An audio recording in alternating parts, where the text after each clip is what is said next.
First of all, we welcome the very solid support that we've received from President Biden, his moral clarity and material support as well, in explaining that Israel is dealing with a terror organization that is worse than ISIS, and the US will make sure Israel has everything it needs to win this war, and that's our starting point.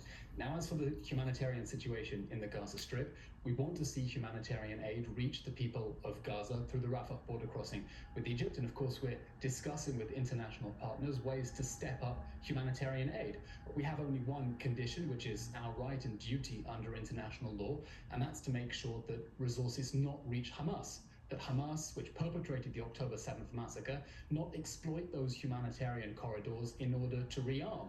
Now, here's an example. You mentioned the question of fuel.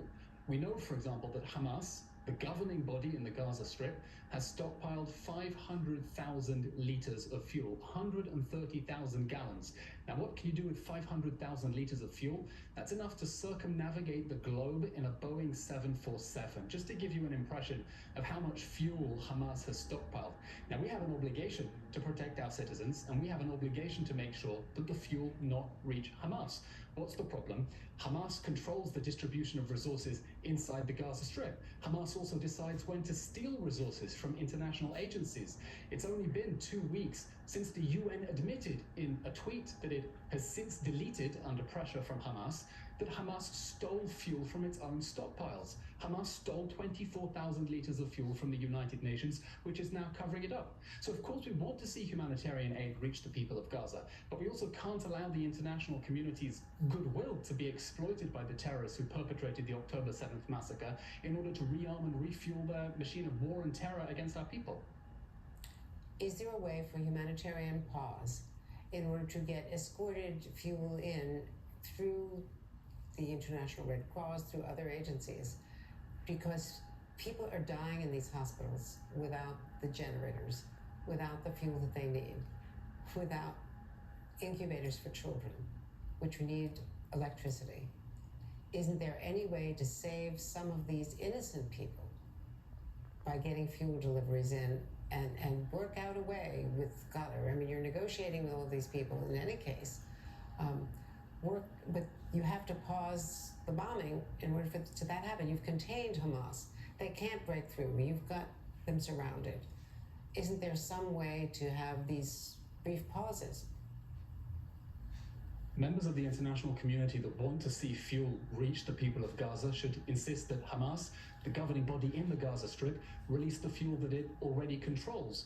We know, for example, that Hamas's main operational command center is located in the basement of the Shifa hospital in Gaza. Now, I promise you, Hamas and its tunnels underneath that hospital have all the fuel they need to ventilate those tunnels. The fuel exists. The problem is that Hamas, which controls the Gaza Strip, prefers to use that fuel to ventilate its tunnels under the hospitals instead of releasing it for the hospital ventilators above ground. Now, it's been 3 weeks that hospitals in Gaza have said, in 24 hours we're going to run out of fuel, and yet they don't. First of all, because many of them have solar power, okay, that's part of the fuel response inside the Gaza Strip. But it's also because Hamas has been drip feeding fuel to these hospitals in order to keep them operational. Why has Hamas been drip feeding fuel to the hospitals? Because it wants to continue using innocent Palestinians as human shields in order to shield the military targets that are located underneath those hospitals. That is, of course, a grave breach of international law under the Geneva Conventions for any army, not to mention a brutal ISIS-like terror organization, to use human civilians in that way as human shields. The fuel exists in the Gaza Strip for all of the humanitarian needs, but it's controlled by Hamas. The same Hamas that we're concerned, if we allow more fuel into the Gaza Strip, is going to requisition those supplies anyway. And you don't have to take our word for it. The New York Times published just yesterday or the day before an article stating clearly there is one group in the Gaza Strip that remains well stocked in terms of fuel and food and all other sources: Hamas. Hamas, the same regime that controls the Gaza Strip and has been doing so for 16 years. So the resources are there. We think that anyone who is concerned with the humanitarian situation in Gaza, as we are, should insist that the governing authorities there release what they have stockpiled for a long and drawn-out war against our people, for the people in the Gaza Strip, because it is unacceptable to be hoarding those stockpiles like that to continue their machine of war and terror against our people, instead of giving it to the people who need it there. And no one is questioning the fact that it is a war crime to use hostages as a human shield. Let me ask you about the fact that Hamas also released a propaganda video, including 3 Israeli hostages, with a direct message to the prime minister, as Israeli forces are trying to eliminate Hamas in tunnels where these hostages may be held.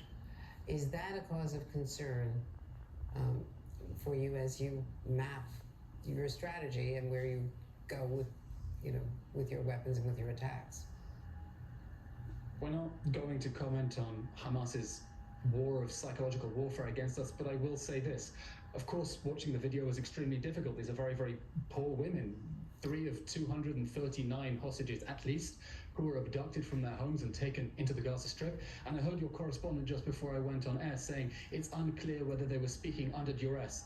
They're being held in a dark tunnel by armed men with black balaclavas and holding Kalashnikov rifles. That's the definition of duress. And of course, our hearts go out to them. No one should be abducted from their beds and held by ISIS-like terrorists inside the Gaza Strip. And we're doing everything that we can to bring them home. Those are the twin aims of our fight against Hamas and this war that it declared on us. I want to point out that we're not playing their comments or even quoting for them or showing them on screen for that very reason. They're obviously under duress, and it's horrendous that it's being used that way. And just one quick question. I know you've told people move from the north to the south, but that route is being bombed as we speak. So how can they move safely from the north to the south? We take very seriously our obligation to protect civilians from harm. That's why on the Israeli side, we've ordered a mass evacuation of over 100,000 people on our side, including sick and elderly people. And in the Gaza Strip, we've asked people also to get out of harm's way temporarily for their safety. We know that it's going to be difficult, but it's been 2.5 weeks. Because it's been 2.5 weeks. I'll explain. It's been 2.5 weeks since Israel gave them an initial 24-hour warning to move. Now, Hamas continues to act within the whole Gaza Strip. The reason we're asking them to get out of the north is because that's where Hamas has most of its tunnels under their homes. But I'll give you an example. Just last week, the IDF struck a Hamas missile launcher in Khan Yunis. Now, that is obviously by any standard a legitimate military target, and we're going after the whole terror infrastructure that has been attacking our people since the October 7th massacre, and indeed for the last 16 years. But we're asking them to get out of the north because that is where Hamas has embedded itself most deeply in civilian areas in order to use them cynically as human shields. So we're asking them to get out of the most dangerous areas. Just to say, there are many people too ill to move. There are people in hospitals who cannot move. So I know you gave them plenty of warning, but there have been rocket attacks in the interim.